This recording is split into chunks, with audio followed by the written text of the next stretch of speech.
आप सभी का स्वागत है इस चैनल रवि सनातनी चैनल में। तो आज आप सबके आगे फिर से आ गया है ब्रह्मा पुराण का अध्याय 10।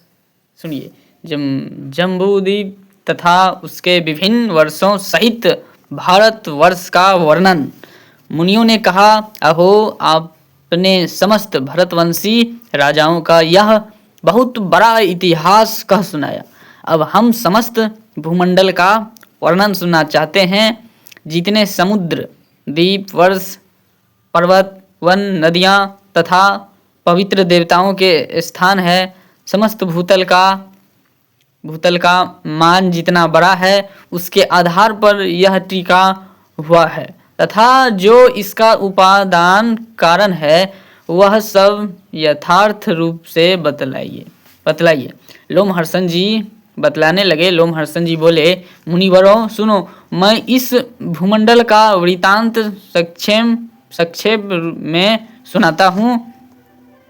जम्बू, प्लक्ष, शालमल, कुश, क्रौंच, शाक तथा पुष्कर, ये 7 द्वीप है जो क्रमशः लवण, इक्षुरस, सुरा, घृत, दधि, दूध तथा जलरूप 7 समुद्रों से घिरे हुए हैं। इन सब के बीच में जम्बूद्वीप की स्थिति है। उसके मध्य भाग में सुवर्णमय मेरु पर्वत है, जिसकी ऊंचाई 84,000 योजन है। वह पृथ्वी के भीतर 16,000 योजन तक चला गया है तथा उसके शिखर की चौड़ाई 32,000 योजन है। उसके मूल का विस्तार 16,000 योजन है। वह पर्वत पृथ्वी रूपी कमल की कर्णिका के रूप में स्थित है। उसके दक्षिण में हिमवान, हेमकूट और निषद पर्वत है तथा उत्तर में नील, श्वेत और श्रृंगवान गिरी है। मध्य के 2 पर्वत निषद और नील 1-1 लाख योजन लंबे हैं। शेष पर्वत क्रमशः 10-10 हजार योजन छोटे होते गए हैं। उन सब की ऊंचाई और चौड़ाई 2-2 हजार योजन है। मेरु के दक्षिण में भारतवर्ष है, उससे उत्तर किम पुरुष वर्ष तथा उससे भी उत्तर हरिवर्ष है। इसी प्रकार मेरु के उत्तर भाग में सबके अंत में रमयक वर्ष, उससे दक्षिण हिरण्मय वर्ष तथा उससे भी दक्षिण उत्तर कुरु है। इन 6 वर्षों के बीच में इलावृत वर्ष है, जिसके मध्य भाग में सुवर्णमय ऊंचा मेरु पर्वत खड़ा है। यह वर्ष मेरु के चारों ओर 9,000 योजन तक फैला हुआ है। उसमें मेरु से पूर्व मंदराचल, दक्षिण में गंधमादन, पश्चिम में विपुल तथा उत्तर में सुपार्श्व पर्वत की स्थिति है। इन चारों पर्वतों पर क्रमशः कदम्ब, जम्बू, पीपल और वट, ये 4 वृक्ष है जो 1100 योजन विस्तार के हैं। वे वृक्ष उन पर्वतों की ध्वजा के रूप में सुशोभित है। वह जम्बू वृक्ष ही इस द्वीप के जम्बूद्वीप नाम पड़ने का कारण है। उसके फल विशाल गजराज के बराबर होते हैं। वे गंधमादन पर्वत पर सब और गिरकर फूट जाते हैं। उनके रस से वहाँ जम्बू नाम की नदी बहती है। वहाँ के निवासी उसी नदी का जल पीते हैं। उसके पीने से लोगों के शरीर और मन स्वस्थ रहते हैं। उन्हें खेद नहीं होता, उनके शरीर में दुर्गंध नहीं होती तथा उनकी इंद्रियां कभी क्षीण नहीं होती। जम्बू के रस को पाकर उस नदी के तट की मिट्टी जम्बू नद नामक सुवर्ण के रूप में परिणत हो जाती है, जो सीधों के आभूषण के काम आती है। मेरु से पूर्व भद्राश्व और पश्चिम में केतुमाल वर्ष है। इन दोनों के बीच में इलावृत वर्ष है। मेरु के पूर्व चैत्ररथ, दक्षिण में गंधमादन, पश्चिम में वैभ्राज तथा उत्तर में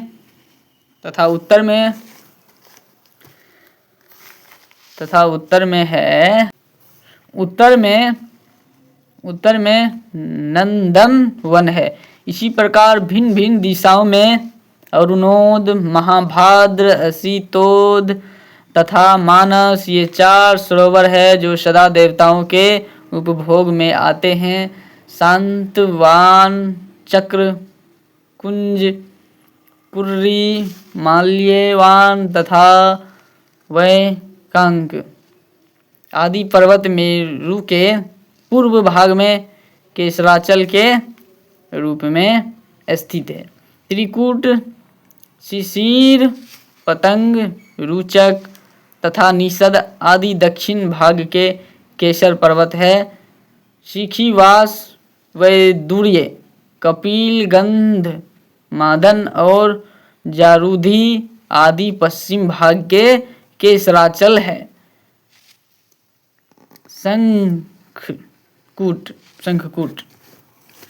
शंखकूट, ऋषभ, हंस, नाग तथा कालंजर आदि अन्य पर्वत उत्तर भाग के केसराचल है। मेरुगिरी के ऊपर 14,000 योजन के विस्तार वाली एक विशाल पुरी है जो ब्रह्मा जी की सभा कहलाती है। उसमें सब और 8 दिशाओं और विदिशाओं में इंद्र आदि लोकपालों के विख्यात नगर है। भगवान विष्णु के चरणों से निकलकर चंद्रमंडल को प्लावित करने वाली गंगा ब्रह्मपुरी के चारों ओर गिरती है। वहां गिरकर वे 4 भागों में बंट जाती है। उस समय उनके क्रमशः सीता,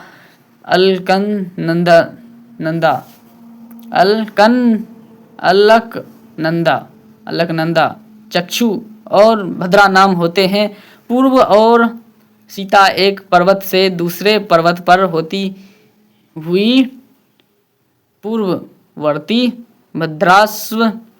भद्राश्व वर्ष के मार्ग से समुद्र में जा मिलती है। इसी प्रकार अलकनंदा दक्षिण पथ से भारतवर्ष में आती और वहाँ 7 भेदों में विभक्त होकर समुद्र में मिल जाती है। चक्षु की धरा पश्चिम के संपूर्ण पर्वतों को लांघकर केतुमाल वर्ष में आती और समुद्र में मिल जाती है।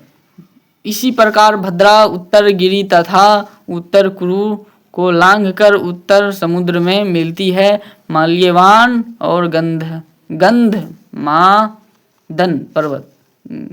गंधमादन पर्वत नीलगिरी से लेकर निषद पर्वत तक फैले हुए हैं।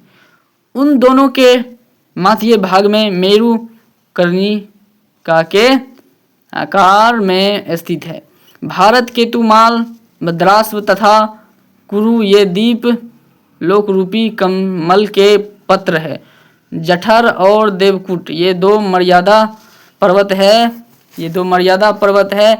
ये नील से निषद पर्वत तक उत्तर दक्षिण फैले हुए हैं। ये दोनों मेरु के पश्चिम भाग में पूर्ववत स्थित है।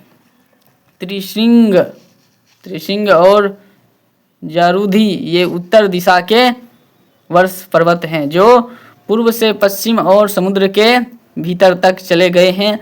ब्रह्मांडों, इस प्रकार मैंने मर्यादा पर्वतों का वर्णन किया जो मेरु के चारों ओर 2-2 करके स्थित है। मेरु पर्वत के सब और जो केसर पर्वत बतलाए गए हैं उनकी गुफाएं बड़ी मनोहर है, जिनमें सिद्ध और चरण निवास करते हैं। वहाँ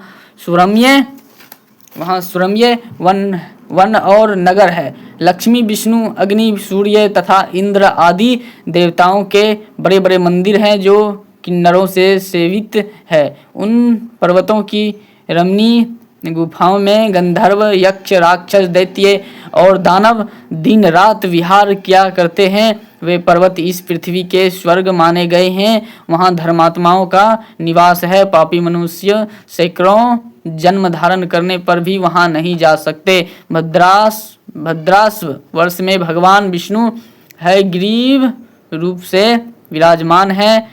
केतुमाल में वाराह, भारतवर्ष में कच्छप तथा उत्तर कुरु में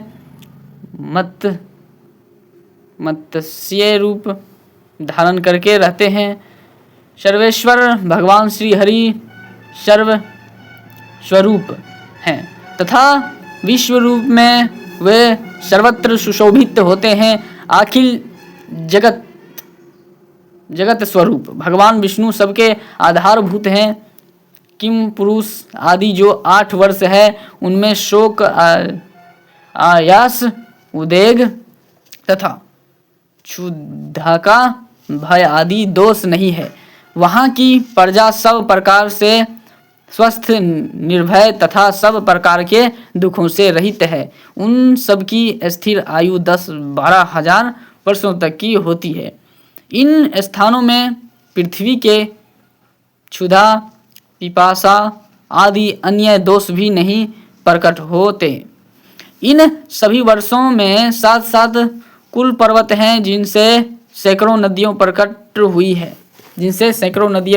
समुद्र के उत्तर और हिमालय के दक्षिण का जो देश है उसका नाम भारतवर्ष है।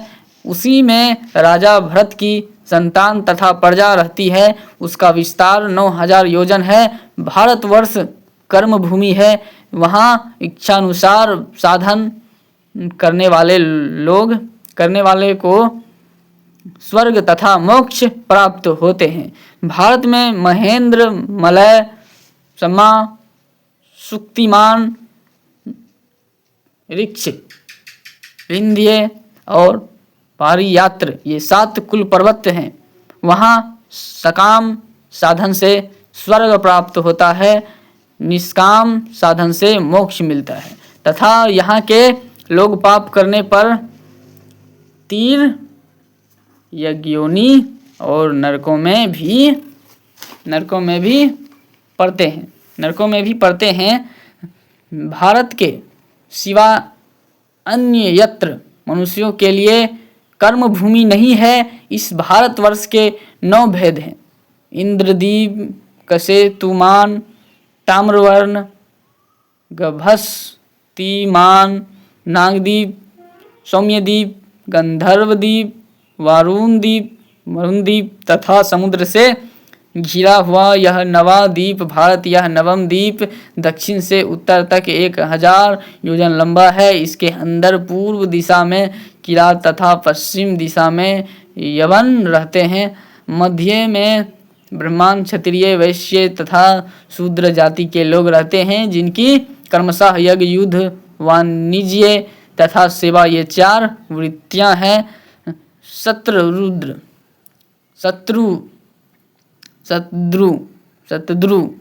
सतलज और चंद्रभागा, चनाब आदि नदियां हिमालय की शाखाओं से निकली है।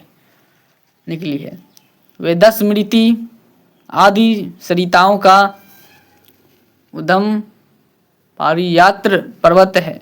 नर्मदा और सुरमा आदि नदियां विंध्य पर्वत से प्रकट हुई है। तापी, पयोस्नी, निर्विंध्या तथा कावेरी आदि सरिताएं ऋक्ष की शाखा से निकली है।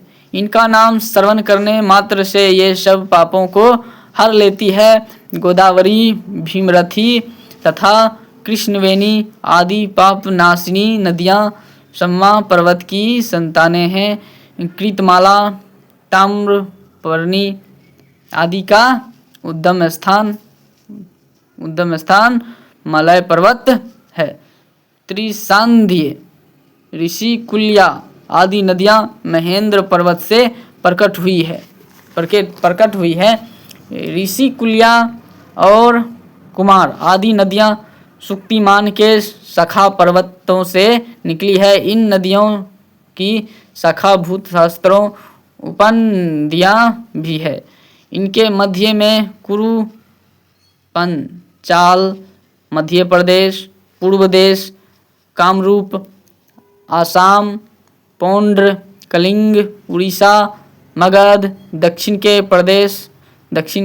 प्रदेश अपरांत, सौराष्ट्र, काठियावाड़, शूद्र, अभीर, अबुर्द, आबू, मरु, मारवाड़, मालवा, पारियात्र, सौवीर, सिंध, साल्व, सकल्य, मद्र, अम्बष्ठ तथा पारसिक आदि प्रदेश और वहाँ के निवासी रहते हैं। वे उपयुक्त नदियों के जल पीते तथा समभाव से रहते हैं। उक्त रहते हैं। प्रदेशों के लोग बड़े सौभाग्यशाली एवं हृष्ट पुष्ट हैं। उन सबका निवास भारतवर्ष में ही है। मुने सतयुग, त्रेता युग, द्वापर और कलयुग, ये 4 युग इस भारतवर्ष में ही होते हैं, अन्यत्र कहीं नहीं होते। यही पारलौकिक लाभ के लिए यति तपस्या करते, यज्ञ करता, अग्नि में आहुति डालते तथा दाता आदरपूर्वक दान देते हैं। जम्बू द्वीप में मनुष्य सदा अनेक यज्ञों द्वारा यज्ञमय यज्ञ पुरुष भगवान विष्णु का यजन करते हैं। अन्य द्वीपों में दूसरे प्रकार की उपासनाएं हैं। महामुने, जम्बू द्वीप में भी भारतवर्ष सबसे श्रेष्ठ है, क्योंकि यह कर्म भूमि है और अन्य देश भोग भूमि है। यहाँ लाखों जन्म धारण करने के बाद बहुत बड़े पुण्य के संचय से जीव कभी मनुष्य जन्म पाता है। देवता यह गीत गाते हैं कि जो जीव स्वर्ग और मोक्ष के हेतु भूत भारतवर्ष के भुगा में बारंबार मनुष्य रूप में उत्पन्न होते हैं और फलेच्छा से रहित कर्म का अनुष्ठान करके उन्हें परमात्मा स्वरूप श्री विष्णु को अर्पण कर देते हैं, वे धन्य हैं जो इस कर्म भूमि में उत्पन्न हो सत्कर्मों द्वारा अपने अंत कारण को शुद्ध करके भगवान अनंत में लीन होते हैं। उनका जीवन धन्य है। हमें पता नहीं इस स्वर्ग लोक की प्राप्ति कराने वाले पुण्य लोक के क्षीण होने पर हम फिर कहाँ देह धारण करेंगे। वे मनुष्य जो भारतवर्ष में जन्म लेकर संपूर्ण इंद्रियों से संपन्न हैं, धन्य है। पर्वरों यह 9 वर्षों से युक्त जम्बू द्वीप का वर्णन किया गया, उसका विस्तार 1 लाख योजन है, तथापि यह संक्षेप से बताया गया है। जम्बू द्वीप को गोलाकार में चारों ओर से घेर कर खारे पानी का समुद्र स्थित है, उसका विस्तार भी 1 लाख योजन है। जय श्री हरि। नमस्कार, आप सभी से मिलते हैं अगले 11वें अध्याय लेकर। ये कृपया करके आप चैनल पर नए होंगे तो चैनल को जरूर सब्सक्राइब कीजिएगा, हमसे जुड़े रहें। ऐसे बहुत ही कथा अच्छा सुंदर सुनने के लिए। और ये वीडियो को ज़्यादा से ज़्यादा शेयर कीजिए और लाइक कीजिए, शेयर कीजिए, ताकि और भी लोग ये शुद्ध कथा सुन के अपना मन शांति करे। हर हर महादेव। मिलते हैं आपसे अगले पाठ लेकर। जय श्री हरि, जय श्री कृष्ण, हर हर महादेव।